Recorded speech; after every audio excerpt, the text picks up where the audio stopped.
Assalamualaikum warahmatullahi wabarakatuh. Perkenalkan, kami dari kelompok 3. Di sini kami akan memaparkan materi kami yang berjudul Anggaran Laba. Tujuannya dibuat tugas ini adalah untuk memenuhi tugas dari mata kuliah penganggaran perusahaan oleh Bapak Agrian S. Putra SEME. Sebelumnya, perkenalkan anggota kelompok 3, yaitu yang pertama saya sendiri, Resa Restalia, kemudian ada Resi Afik Yuga Saputri, Arni Arlianti, Miranda, Trisna Karisma Dewi, dan Ramadhani Saputra.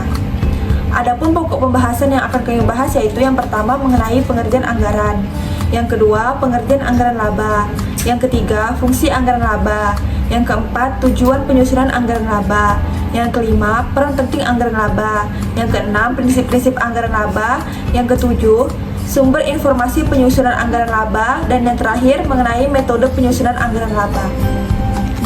Baik, di sini saya akan menjelaskan tentang pengertian anggaran. Secara umum, anggaran dapat diartikan sebagai rencana yang disusun secara sistematis yang meliputi seluruh aktivitas suatu organisasi atau perusahaan yang dinyatakan dalam satuan keuangan untuk jangka waktu tertentu di masa depan.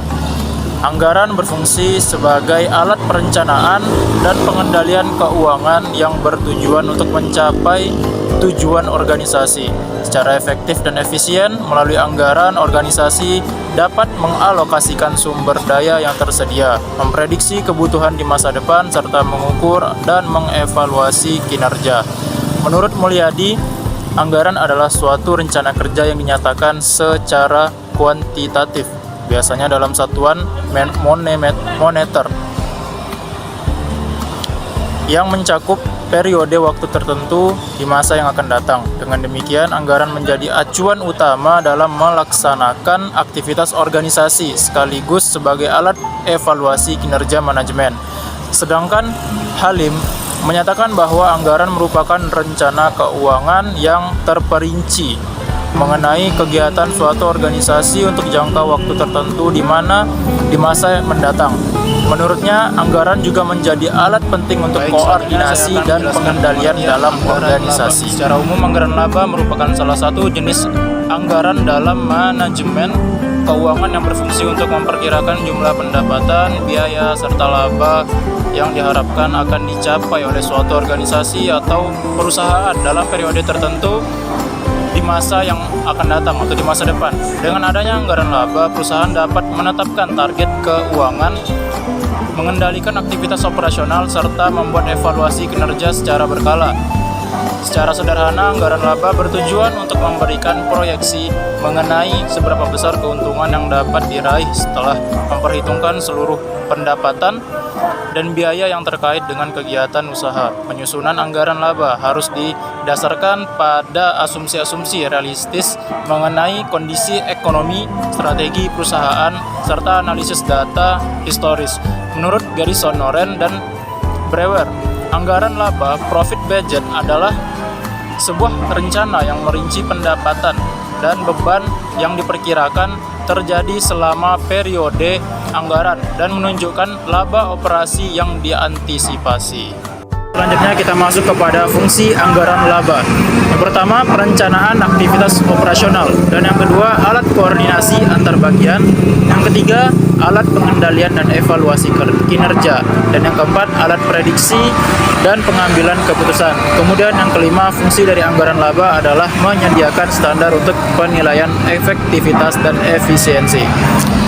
Baik, materi selanjutnya itu pengertian dan tujuan anggaran laba. Nah, jadi anggaran laba sendiri merupakan perencanaan keuangan yang disusun oleh perusahaan untuk memperkirakan pendapatan, biaya, dan keuntungan dalam periode tertentu. Nah, menurut Garrison, Noren, dan Brewer 2018, tujuan utama penyusunan anggaran laba adalah perencanaan keuangan, yang dimana itu membantu perusahaan merancang kegiatan operasional dan penggunaan sumber daya secara optimal untuk mencapai laba. Lalu yang kedua ada pengendalian kinerja. Nah, sebagai acuan untuk membandingkan realisasi dengan rencana serta mengevaluasi penyimpangan yang terjadi. Nah, yang ketiga itu koordinasi antar bagian. Di mana koordinasi antar bagian yaitu menyatukan arah dan tujuan setiap unit kerja agar mendukung pencapaian laba perusahaan secara keseluruhan. Yang keempat ada akuntabilitas, itu menumbuhkan tanggung jawab serta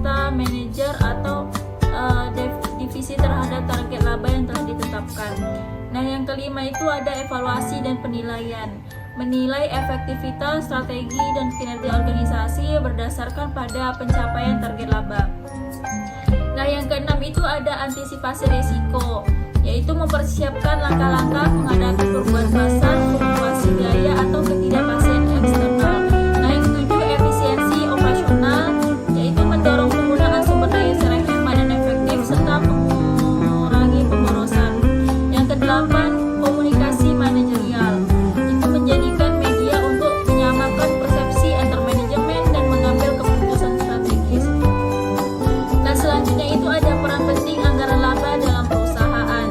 Nah, anggaran laba sendiri memiliki peran strategis dalam menjaga keberlangsungan dan pertumbuhan bisnis. Nah, ada beberapa peran penting dari anggaran laba. Yang pertama itu sebagai panduan perencanaan, di mana hal tersebut memberikan arah yang jelas dalam mengalokasikan dana, menetapkan strategi operasional, dan mencapai target keuangan. Lalu yang kedua itu sebagai tolak ukur kinerja, digunakan untuk mengukur keberhasilan dan efektivitas kerja setiap bagian dalam perusahaan. Nah, yang ketiga itu manajemen risiko, membantu perusahaan mengidentifikasi potensi masalah dan menyiapkan solusi sejak dini. Yang keempat, dasar pengambilan keputusan, di mana hal tersebut menjadi acuan utama dalam menentukan kebijakan operasional, investasi, dan pengeluaran. Yang kelima, meningkatkan efisiensi, memacu perusahaan untuk menjalankan proses bisnis secara efisien dan menghindari biaya yang tidak perlu. Nah, yang terakhir itu untuk memperkuat daya saing, menjadi alat untuk merancang strategi menghadapi kompetitor dan mempertahankan posisi pasar. Nah, anggaran laba sendiri bukan sekedar angka proyeksi, tetapi merupakan alat manajerial yang penting untuk merencanakan, mengontrol, lalu mengevaluasi dan mengarahkan kegiatan perusahaan menuju pencapaian laba yang maksimal. Baiklah, selanjutnya ada prinsip-prinsip anggaran laba. Menurut Oyadi 2016, prinsip-prinsip anggaran laba berperan penting dalam mencapai tujuan manajemen dan mekanisme hasil yang diinginkan. Prinsip-prinsip ini menjadi pedoman dalam proses penyusunan anggaran agar tidak hanya sekedar dokumen perencanaan, tetapi juga alat pengendalian yang efektif dalam menghadapi dinamika operasional perusahaan. Berikut ini adalah prinsip-prinsip utama dalam anggaran laba, yaitu yang pertama ada prinsip keterkaitan. Anggaran laba harus disusun dengan mempertimbangkan keterkaitan antara berbagai elemen dalam perusahaan, seperti antara pendapatan, biaya, dan laba. Setiap bagian perusahaan, baik itu pemasaran, produksi, maupun distribusi, harus bekerja sama untuk mencapai target laba yang telah ditentukan. Selanjutnya, prinsip realisme. Anggaran laba harus disusun berdasarkan data dan informasi yang akurat, serta proyeksi yang realistis mengenai kondisi pasar dan operasional perusahaan. Anggaran yang terlalu optimis dapat menyebabkan target yang tidak dapat dicapai, sementara anggaran yang terlalu pesimistis dapat menurunkan motivasi karyawan dan tim manajemen. Selanjutnya ada prinsip fleksibilitas. Anggaran laba harus cukup fleksibel untuk menyesuaikan diri dengan perubahan kondisi eksternal dan internal yang tidak dapat diprediksi, perubahan dalam kondisi pasar, regulasi, atau bahkan bencana alam bisa mempengaruhi kinerja perusahaan. Sehingga anggaran harus dapat disesuaikan dengan cepat. Fleksibilitas ini mengharuskan perusahaan untuk membuat anggaran yang tidak kaku, tetapi lebih kepada estimasi yang dapat diperbarui sesuai dengan keadaan yang berkembang. Selanjutnya, prinsip konsistensi. Prinsip ini mengharuskan anggaran laba disusun dengan pendekatan yang konsisten dari tahun ke tahun. Penggunaan metode yang sama dan dasar perhitungan konsisten akan memudahkan analisis perbandingan antara anggaran tahun ini dengan tahun-tahun sebelumnya. Selanjutnya, prinsip keterbukaan dan partisipasi. Anggaran laba harus disusun dengan melibatkan berbagai pihak yang terkait dalam proses perencanaan. Ini melibatkan komunikasi yang terbuka antara manajer dari berbagai departemen, serta masukan dari staf yang langsung terlibat dalam kegiatan operasional sehari-hari. Selanjutnya ada prinsip pengandalian anggaran laba, bukan hanya sekedar perencanaan, tetapi juga alat pengandalian. Setiap aktivitas yang dilakukan oleh perusahaan harus dievaluasi dan dibandingkan dengan anggaran yang telah disusun. Setiap penyimpangan atau variasi antara anggaran dan realisasi harus dianalisis untuk mengetahui faktor penyebabnya, dan tindakan korektif harus segera diambil. Selanjutnya ada sumber informasi penyusunan anggaran laba. Penyusunan anggaran laba memerlukan berbagai sumber informasi yang harus diolah untuk menghasilkan estimasi pendapatan biaya dan laba yang realistis. Beberapa sumber informasi yang penting dalam penyusunan anggaran laba adalah sebagai berikut. Yang pertama adalah anggaran penjualan. Anggaran penjualan menyediakan informasi tentang perkiraan nilai penjualan dalam periode anggaran yang ditetapkan. Anggaran ini sangat penting karena penjualan adalah sumber utama pendapatan bagi perusahaan. Selanjutnya ada anggaran produksi. Anggaran produksi memberikan informasi tentang nilai, persediaan awal dan akhir barang jadi yang digunakan untuk perhitungan beban. Pokok penjualan dalam anggaran laba rugi. Dalam perusahaan manufaktur, anggaran produksi sangat penting karena menentukan jumlah barang yang diproduksi dan dipersiapkan untuk dijual. Selanjutnya ada anggaran biaya produksi. Anggaran biaya produksi menyediakan informasi tentang biaya produksi dalam satu periode anggaran. Biaya produksi barang jadi meliputi biaya pemakaian bahan baku langsung, biaya tenaga kerja langsung, dan biaya overhead produksi. Informasi ini diperlukan untuk menghitung beban pokok penjualan dalam anggaran laba rugi. Selanjutnya ada anggaran beban operasi. Anggaran beban operasi memberikan informasi tentang perkiraan nilai beban penjualan dan administrasi perusahaan. Beban operasi ini mencakup biaya pemasaran, penjualan, dan administrasi yang tidak langsung terkait dengan produksi. Selanjutnya ada anggaran pajak penghasilan badan. Penghasilan badan anggota pajak menghasilkan badan memberikan informasi tentang tarif pajak penghasilan yang berlaku dan jumlah beban pajak yang harus ditanggung oleh perusahaan. Pajak penghasilan ini dihitung berdasarkan laba yang diperoleh perusahaan dalam periode anggaran. Yang terakhir ada anggaran kas. Anggaran kas menyediakan informasi tentang beban bunga, pendapatan bunga, dan beban piutang tak tertagih. Informasi ini penting untuk mengelola likuiditas perusahaan, memastikan arus kas yang cukup untuk memenuhi kewajiban yang jangka pendek, dan memprediksi kebutuhan pendanaan tambahan jika diperlukan. Baiklah, materi selanjutnya yaitu metode penyusunan anggaran laba. Adapun metode penyusunan anggaran laba ini terbagi menjadi 3 metode. Metode yang pertama, metode a posteriori, yang kedua, metode a priori, dan yang ketiga, metode pragmatis. Baiklah, metode a posteriori. Metode a posteriori adalah metode penyusunan anggaran laba di mana jumlah laba ditetapkan sesudah proses perencanaan secara keseluruhan, termasuk penyusunan anggaran operasional. Anggaran laba merupakan bagian dari keseluruhan perencanaan itu sendiri. Laba usaha akan diketahui dengan sendirinya setelah anggaran operasional disusun perusahaan. Itu berarti metode ini menggunakan anggaran penjualan sebagai titik tolak penyusunan anggaran operasional. Berikut ini peraga prosedur penyusunan anggaran laba metode a posteriori. Peraga ini menunjukkan bahwa prosedur penyusunan anggaran laba dimulai dengan menyusun anggaran penjualan, lalu dilanjutkan dengan anggaran produksi, anggaran biaya bahan baku, anggaran biaya tenaga kerja langsung, dan anggaran operasional. Setelah seluruh anggaran operasional tersebut disusun, kemudian digabungkan menurut format anggaran laba seperti pada format anggaran laba di atas, maka akan menghasilkan laba dengan sendirinya. Artinya, perusahaan tidak menetapkan anggaran laba dari awal penyusunan anggaran, tetapi anggaran laba disusun setelah seluruh anggaran operasional ditetapkan. Dan laba yang dianggarkan merupakan hasil akhir dari seluruh anggaran operasional tersebut. Baiklah, ini ada contoh soal dari metode A posteriori. PT Rakindo adalah sebuah perusahaan produsen rak buku yang berlokasi di Malang, Jawa Timur. Pada akhir tahun 2009, perusahaan ini menyusun anggaran operasional untuk tahun 2010. Dari anggaran operasional yang telah disusun, dapat diringkas beberapa hal penting sebagai berikut.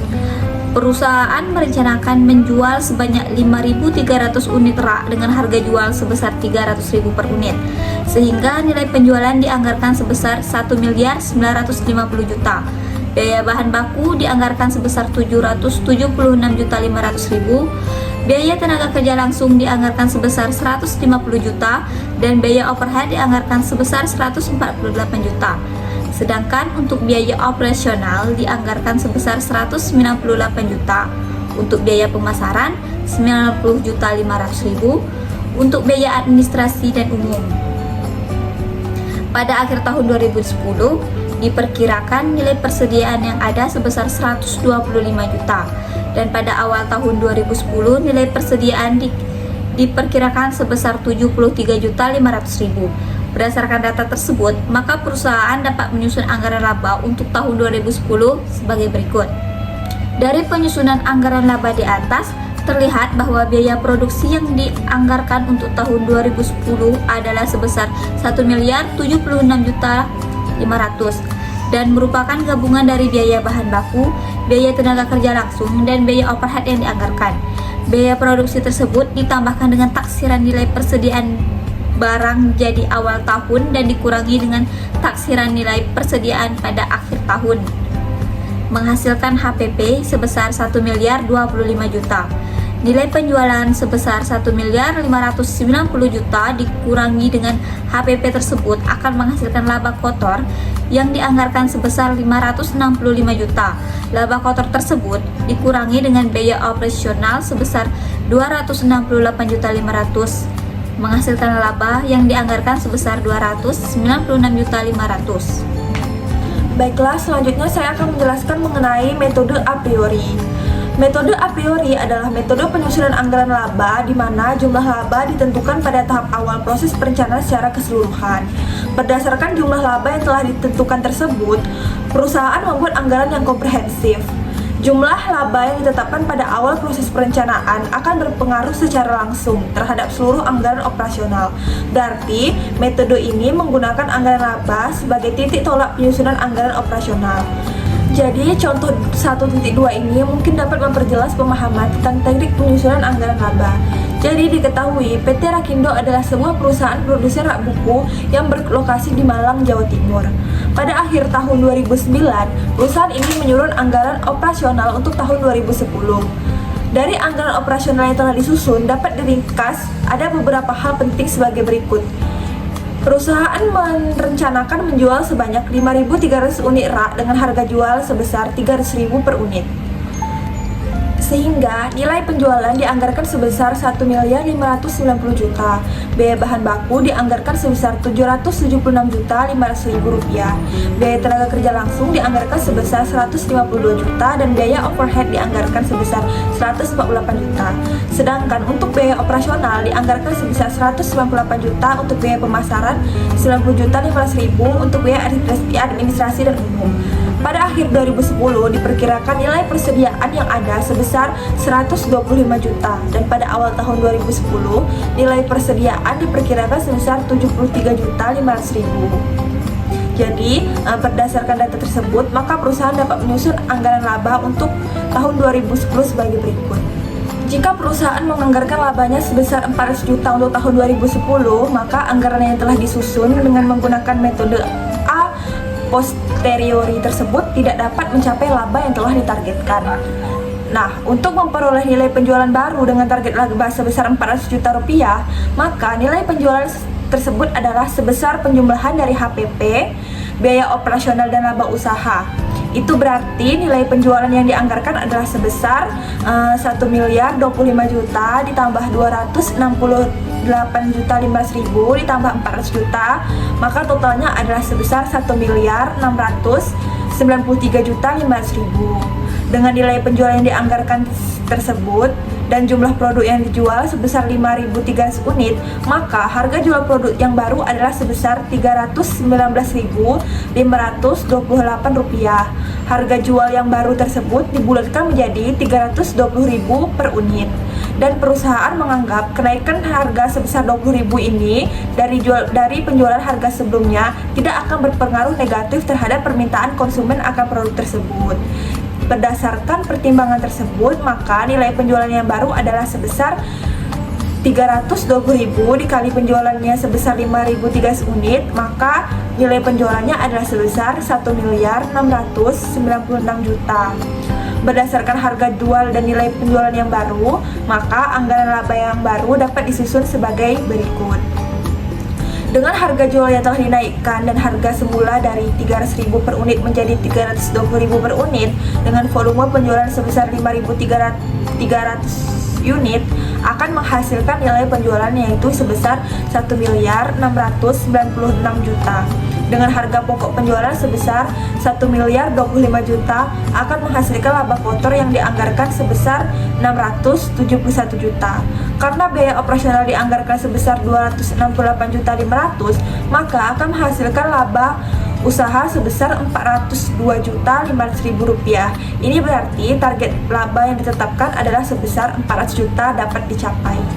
Selanjutnya, metode yang ketiga adalah metode pragmatis. Metode pragmatis adalah metode penyusunan anggaran laba di mana jumlah laba yang direncanakan ditetapkan berdasarkan suatu standar tertentu yang telah teruji secara empiris dan didukung oleh pengalaman.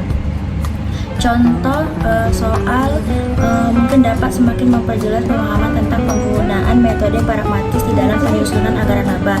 Misalnya dalam kasus PT Majeku di mana perusahaan tersebut memiliki kapasitas produksi dalam suatu tahun sebesar 1.200 unit meja. Untuk menghasilkan produk dengan volume tersebut, biaya tetap yang dikeluarkan terdiri dari biaya overhead tetap sebesar 160 juta, biaya pemasaran tetap sebesar 55 juta, biaya administrasi dan umum sebesar 145 juta, sedangkan biaya variabel yang dibutuhkan oleh setiap unit produk terdiri dari biaya bahan baku sebesar 550.000, biaya tenaga kerja langsung sebesar 200.000, biaya overhead variabel sebesar 100.000, biaya pemasaran variabel sebesar 50.000. Tahun 2009 perusahaan menjual produknya dengan harga sebesar 2.500.000 per unit, dan tahun 2010 perusahaan tidak merencanakan kenaikan harga jual produknya.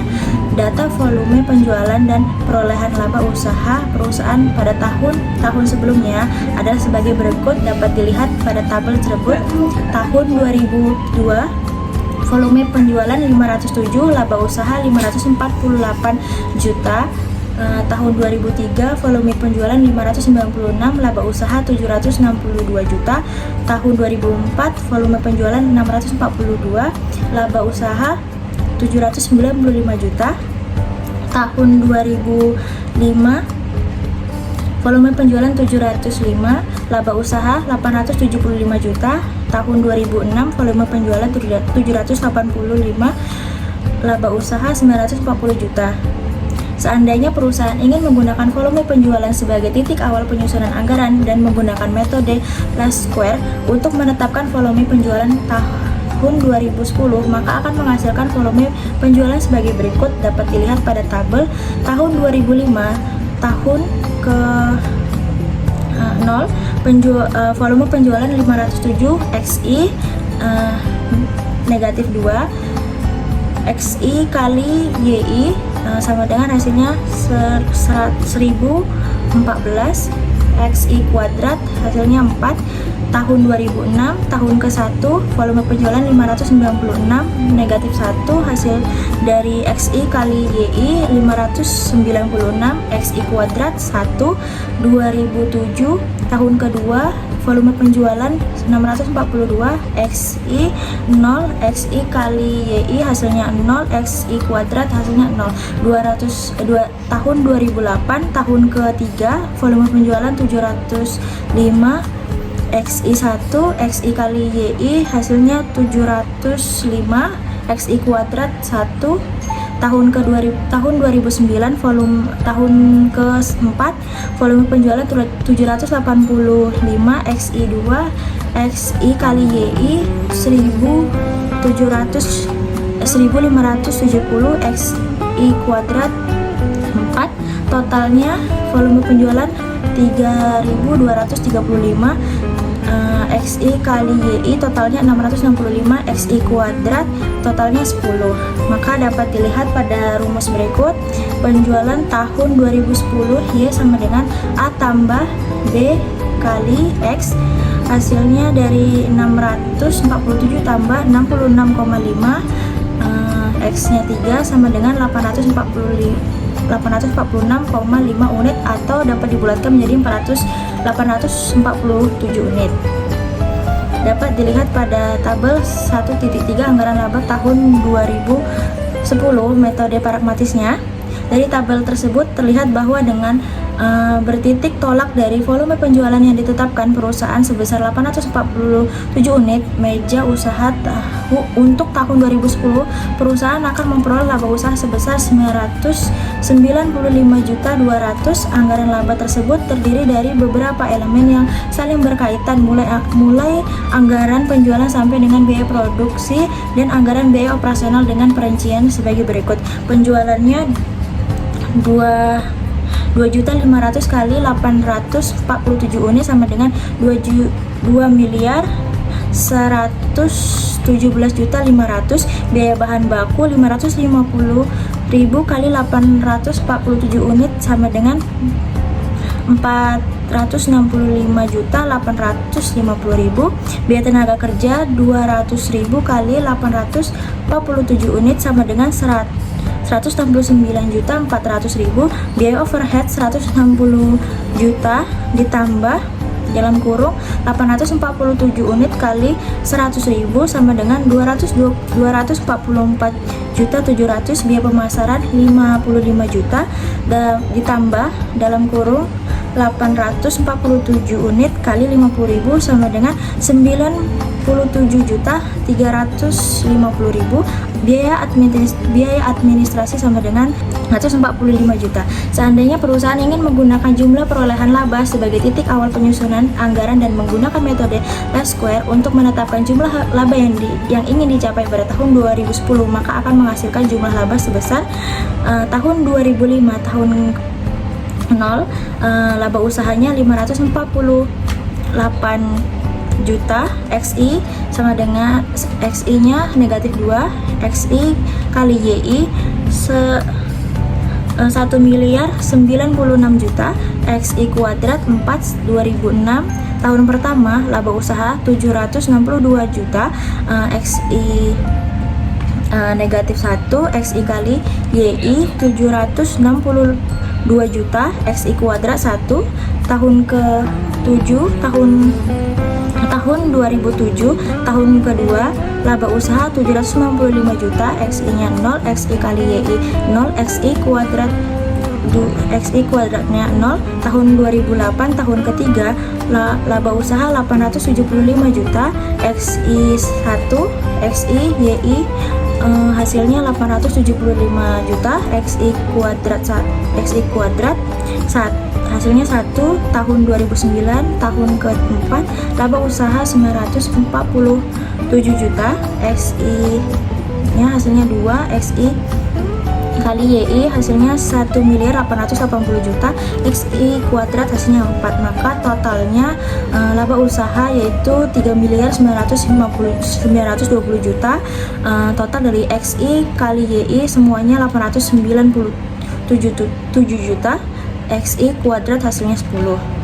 Target laba pada tahun 2010 dapat menggunakan rumus least square ini. Y sama dengan A tambah B kali X 784 juta tambah 89.700 kali 3 sama dengan totalnya 1.053.100.000.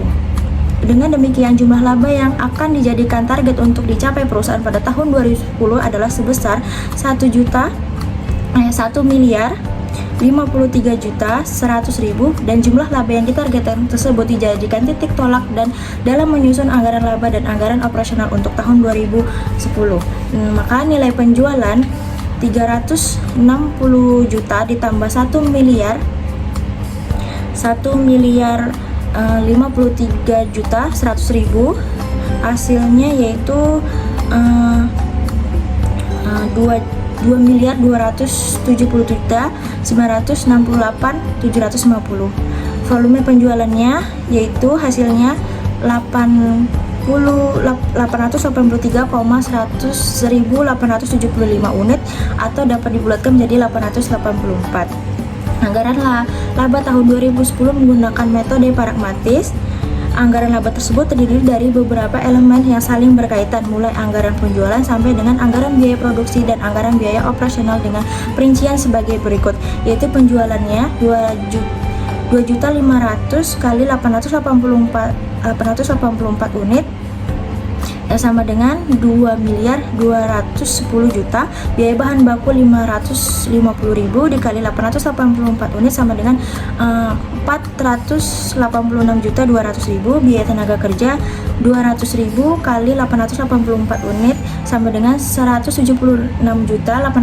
Biaya overhead 160 juta ditambah 884 unit kali 100.000 sama dengan 248.400.000. Biaya pemasaran 55 juta ditambah 884 unit kali 50.000 sama dengan 999.200. Biaya administrasi sama dengan 145 juta. Dalam pembahasan sebelumnya dapat disimpulkan bahwa terdapat 3 metode utama penyusunan anggaran laba, yaitu metode a posteriori, a priori, dan pragmatis. Ketiganya memiliki pendekatan yang berbeda dalam menetapkan laba, tergantung pada titik awal perencanaannya. Metode a posteriori menggunakan anggaran laba berdasarkan hasil akhir dari seluruh proses perencanaan anggaran operasional, sehingga laba menjadi angka yang diperoleh setelah seluruh komponen biaya dan pendapatan dihitung. Metode ini cocok digunakan apabila perusahaan belum memiliki target laba pasti dan lebih fokus pada perencanaan operasional terlebih dahulu. Sebaliknya, metode a priori menetapkan laba yang ingin dicapai dari awal proses perencanaan. Dalam metode ini, semua aktivitas dan komponen anggaran disusun sedemikian rupa untuk mendukung perencanaan target laba yang telah ditentukan sejak awal. Metode ini cocok digunakan oleh perusahaan yang memiliki tujuan finansial yang spesifik dan sudah mempertimbangkan faktor eksternal seperti pasar, harga, dan daya beli konsumen. Sementara itu, metode pragmatis lebih menekankan pada pendekatan realistis dan berbasis pengalaman serta data historis. Dalam metode ini, perusahaan menyusun anggaran laba berdasarkan standar atau pola-pola perolehan laba dari tahun-tahun sebelumnya, misalnya menggunakan metode statistik seperti Lasker untuk meramalkan penjualan dan laba masa depan.